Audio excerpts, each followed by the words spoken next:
Assalamualaikum and hi, my name is Irina Hazika. For this assignment, I will present question number 2. So looking at the problem, it's about a simple pendulum with a large amplitude of 45 degrees. Normally, we use the formula for the pendulum's period is t naught equal to 2 pi square root length over gravity, but this formula only works well for small angles. When the amplitude is large, like in this case, the motion becomes nonlinear, meaning we need to apply corrections to get the actual period. That's why the method used here includes an adjustment factor to account for the larger angle. So the next part of the solution is the error calculation. By comparing the corrected period with the passive formula, we can see how much error is introduced when we ignore the nonlinear effect. The third, which is the last, is about third harmonic content. This might sound complicated, but in simple terms, when the pendulum swings at a large angle, it doesn't just move at one frequency. It also has extra components or harmonics. Using Fourier analysis, we can estimate how much of the motion is influenced by this additional frequency. That's all. Thank you. Projectile motion involves an object launched into the air moving under the influence of gravity. We can find the angle theta at which the ball must be thrown to achieve maximum height and range.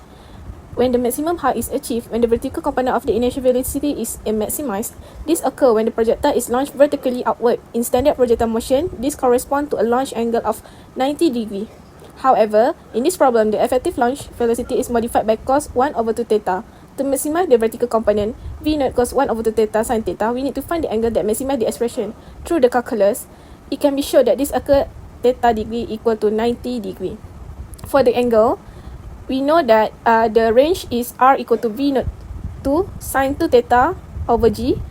When 2 theta equal to 90 degree, then theta is equal to 45 degree.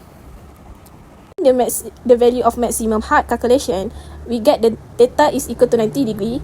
We can sub the theta into the Vy equation.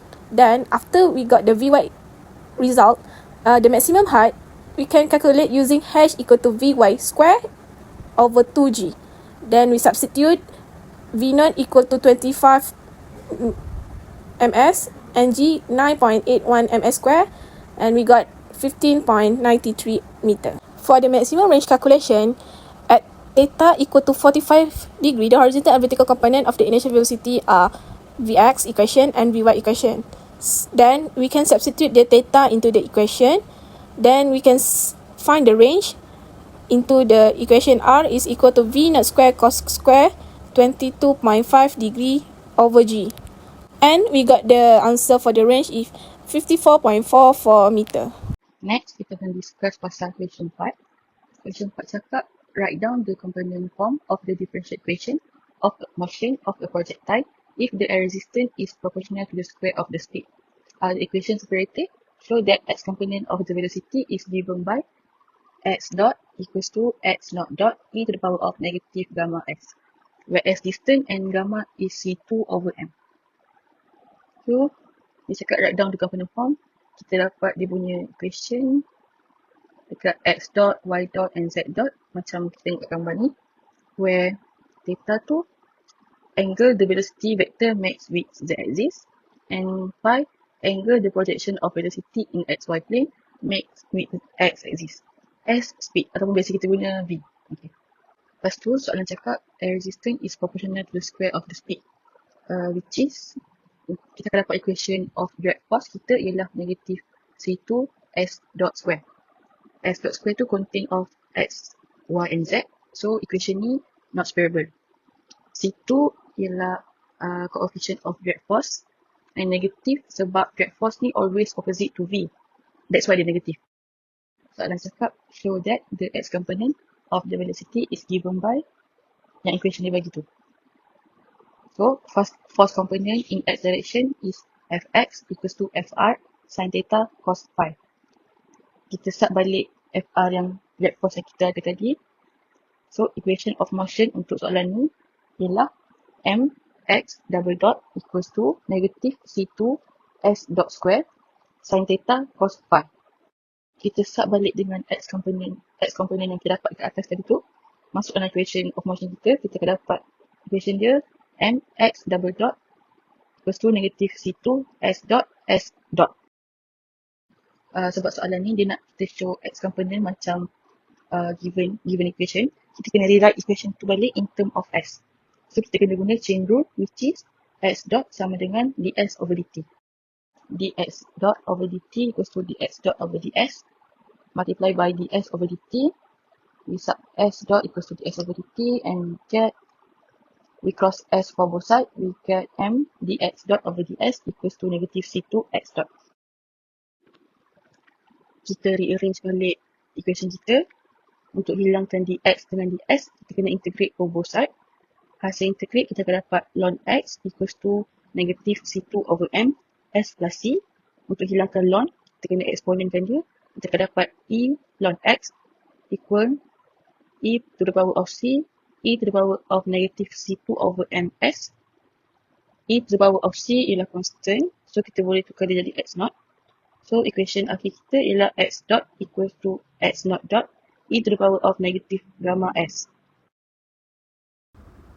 Assalamualaikum, my name is Siti Nurzilaika and I will explain about question number 5. So, the first one, I take out all the info from the text. The first one I get is track deceleration A naught is equal to negative g over 2 and coefficient of kinetic friction that is equal to 1 over 3. So, from both information, we can find the force of kinetic friction acting on the box by using this equation. F equals to negative kinetic friction mg, and we get this. So from this equation, since the only horizontal force acting on the box is friction, so we use the Newton's second law, which is F equal to ma. So to find the acceleration of the box relative to the road, we use this equation, F equal to ma, and we expand this equation to find a. As a result, the acceleration of the box relative to the ground is negative 1 over 3g. So to find the acceleration of the box relative to the trucks, we use equation a prime is equal to a minus a naught. So we just substitute the equation and from before, a is equal to negative 1 over 3g and a naught as given is negative 1 over 2g. By substituting the values, we find the acceleration of the box relative to the trucks is 1 over 6g in the forward direction.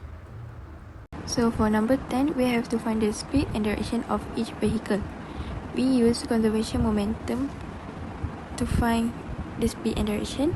So we have mv0 plus 4m times with negative half v0 equals to mv1 plus 4mv2. Then we have equation 1, which is negative v0 equals to v1 plus 4v2. Based on the question, we know that the coefficient of restitution is 1 over 4. So we have v2 minus v1 over v0 minus negative half v0, which is it is equals to 1 over 4. Then we have our second equation, which is v2 minus v1 equals to 3 over 8 v0. So from equation 2, we rearrange the equation to have v1, which is we have equation 3. Then we substitute equation 3 into equation 1. Then we have v2, which is v truck equals to negative 1 over 8 v0. Then we substitute v2 into equation number 3. Then we have v1 equals to negative half v0. So the conclusion is v1 equals to negative half v0, which is the car moving in the initial direction of the truck with speed half v0. Then we have v2 equals to negative 1 over 8 v0, which is the truck moving in the initial direction with speed 1 over 8 v0.